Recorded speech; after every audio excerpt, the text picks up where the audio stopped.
Okay, as promised, here's an update on the Minecraft project. This is the world that you've seen a little bit of the other day. This is the underwater tunnel that you saw me do construction on. There's still some problems with the exterior, so obviously water's leaking in, so it's going to need work on the exterior to close off all those leak points before I dig out the centre and finish it. At this point the aim is still to push that deep out into the ocean, so we're going to have a clear tunnel all the way out, way into the channel, so probably about 5 to 10 times the length you can see in that shot. There's been improvements to the top though, so we've now got a rudimentary stair system at the top end, and you've also got a shelter from rain and so forth as a temporary, semi-temporary at least, entrance. I've also done a lot of land reclamation, so we've combed back a whole bunch of land, something in the region of 12 block widths, which has necessitated this oak wood stair going down, and due to the height of fence all around the perimeter, which you'll see when I get to the top. This is just needling up a few blocks here, adding some oak wood so it's neater and looks better when you put a torch in place for external night lighting.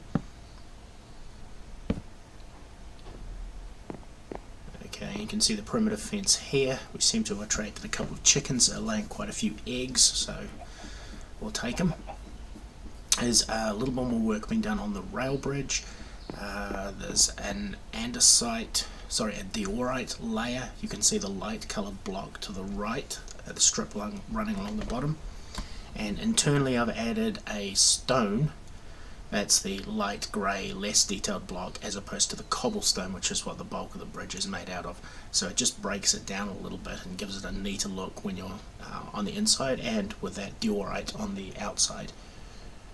There's still the actual main span to go in, so that will be in the centre between the two spans you can see already on there, and that'll be a huge arch, going to 50% more than the height of the bridge itself.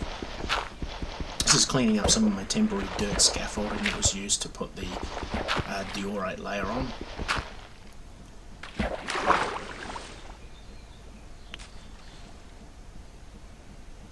And you get a pretty good view of that tunnel here, which I've also cleaned out this end a little bit, and probably ditched with those external, the 4 blocks there. That was designed to be torched, but it's pretty well lit from the inside just with the torches you can see in there already.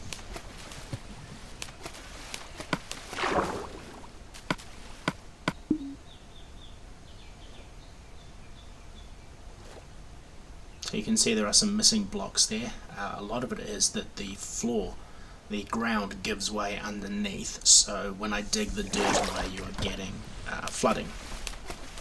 So I'll have to go back and do the complete underside of that tunnel, which is another row, which you can see I'm adding some here. So about that, and just the whole ground, apart from stone blocks, which you can see there form the edges left and right.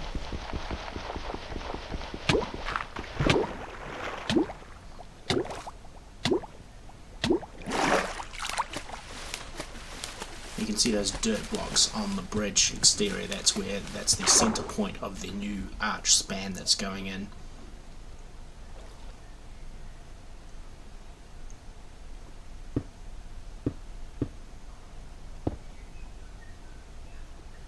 And there you can see the problem. There's a whole section that is dirt that needs to be filled in with clear blocks. It's a reasonably big job, and I think what I'll do is I'll pack out the earth all the way for the entire length that I want, and then I'll coat it with the clear blocks and then dig it all out in one shot, as opposed to doing about 15 or 20 a time.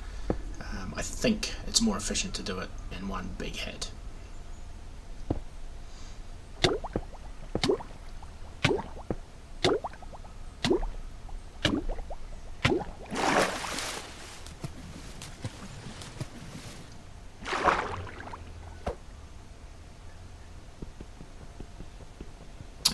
You can see the difficulty here. There's one little earth block there, which when I dig that out would cause flooding, so I'm just fixing that little point there.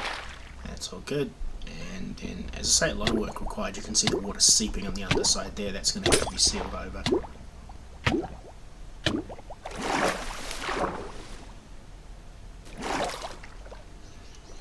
come to it in a minute, but that tower has been upgraded a little bit as well. There's some more detailing on the exterior required, a little bit more lighting as well, but the top is largely finished and they've added a new uppermost point to it. There's also temporary blocks down the side which I may keep. They act as a natural staircase.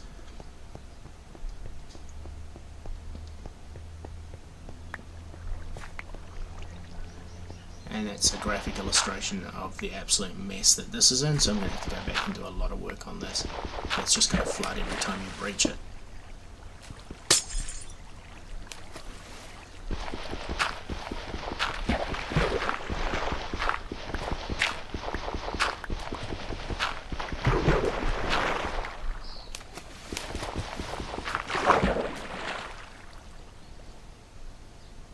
So that's a major breach right there, and that points to, again, the unfinished state of that lower level, which I'm filling in a little bit here, but this is not entirely the correct finished way to go.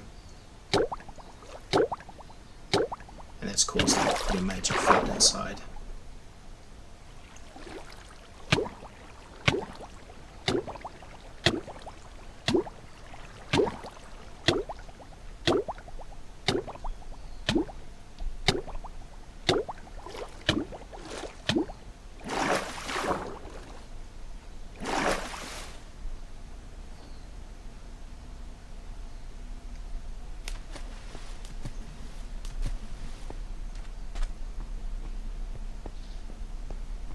And again, rather than constantly band-aiding all these little leaks, I think the move is definitely to pack it out all the way that I want to go, and then just clean out the centre once I've covered the exterior of the clear blocks.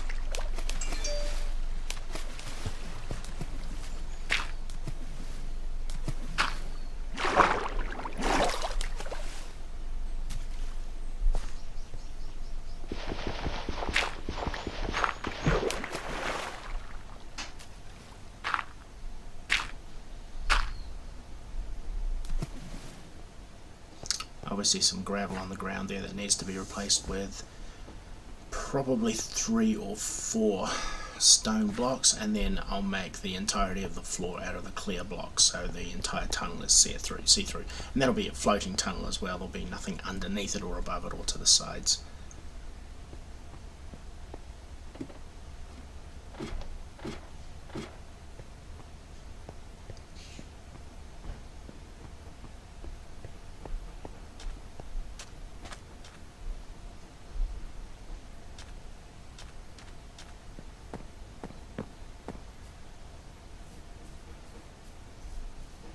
Okay, the good thing about the fence here is that you can firstly put torches on it. It provides really good lighting, and secondly you cannot jump over them. Even if you run and jump, you cannot clear a fence. It's designed to completely keep anything out or in, so that adds a safety element to that.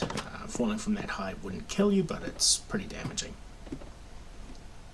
More lighting is required here. You can see there's a single torch there. I'm going to have to pad that out, add every 4th or 5th height of block, probably add a strip of 2 to 6 lights. As we go further up, maybe more on these stone pieces as well. And this is a bit different from when you saw it, I think, in that you can now go a little bit higher, and this has got a rain protected roof canopy. Again, that is clear panes which you can jump over, so that's not incredibly safe. You can hop up onto them and have a look, but you do have to be careful. Obviously this height would be instant death. Just showing the lighting, the new grey and light grey checkered carpet, which was sourced from the other building where I had a whole bunch of them. I don't know if I like those colours. Maybe switch out the dark grey for maybe a red or a blue might help. The other addition up here is the bed, so I can at night sleep there and change out for a day just by hopping in that. There's a bookcase. I've never actually figured out what the bookcase is for. I don't think it's got any function. It's just purely decorative, I think. This is obviously asleep, and now we're into daylight. And the cheat, getting down the steps quickly.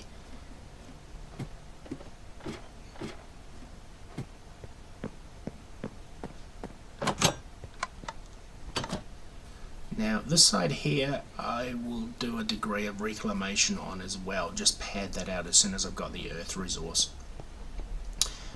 And fences as well to match that side. The other improvement I've made, which was actually, I think your suggestion was speeding the track up a little bit. So that's a strip of 3, which gives me an immediate boost. That's a 2. That's a 2. And so I'm mixing it up with 3s and 2s, alternating. It's sort of a 3-2-2-3. And that just keeps me at pretty much top speed for the entire length of that track. So that gets me to the second house along this section where there's an awful lot of resource stored and there's a resource shed, so it makes it much quicker getting to and from that. And I haven't completely decided which site I'm going to spend most resource on. I suspect the one I'm heading to now is the one that I'll build up more, because it has the potential to head to the left of where I am now, so cutting across that second spruce track into some relatively uncharted territories, which is the whole point of putting the rail in, of course. It makes exploring other areas easier and quicker, and obviously there's more resources to be found. So I'm running a little bit low on diamond, which is really useful for the tools. I've got a lot of good iron and plentiful track, so I can push out relatively far in any direction I want to. So this is Pyramid House.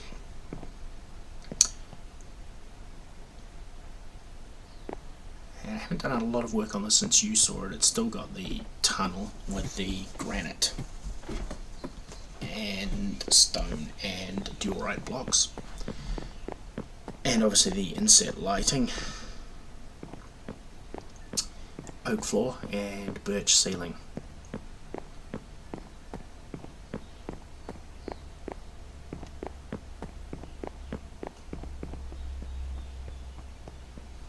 Okay, here's another one of the underwater tunnels that I enjoy so much. This one is 80% finished. I mean, it's pretty good for this piece we're looking at here. It's relatively uniform with the colouring and the sandstone, the diorite and the polished marble, granite.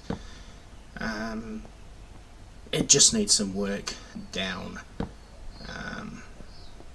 the opposite end to the staircase. It's undeveloped. It's basically a raw open mine where I've been mining for resources.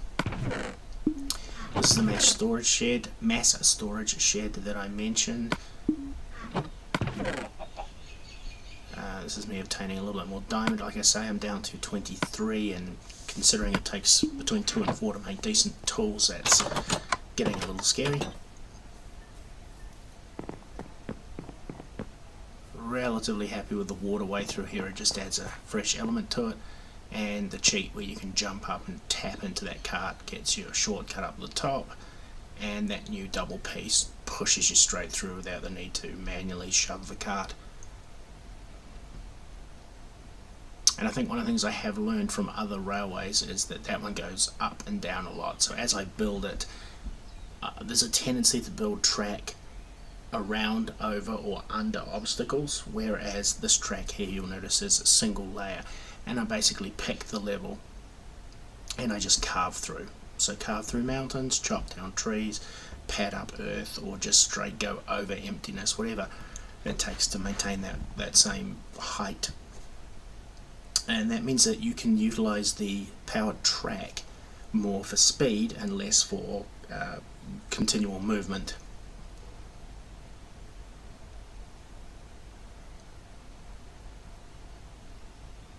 Some of those tunnels I think need a little bit of neatening up. I do think I might start doing some work using cobblestone and stone to make them uniform colours. Just add a design element rather than just a big horrible muddy tunnel that you go through.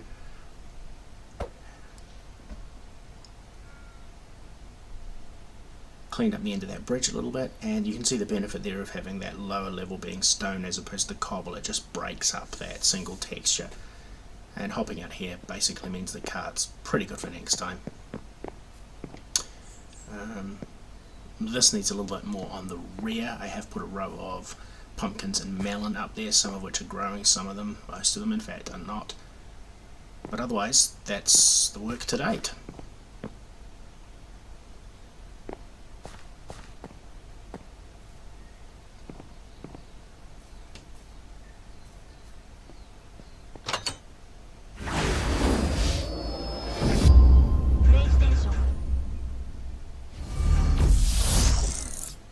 How old are you, Maza?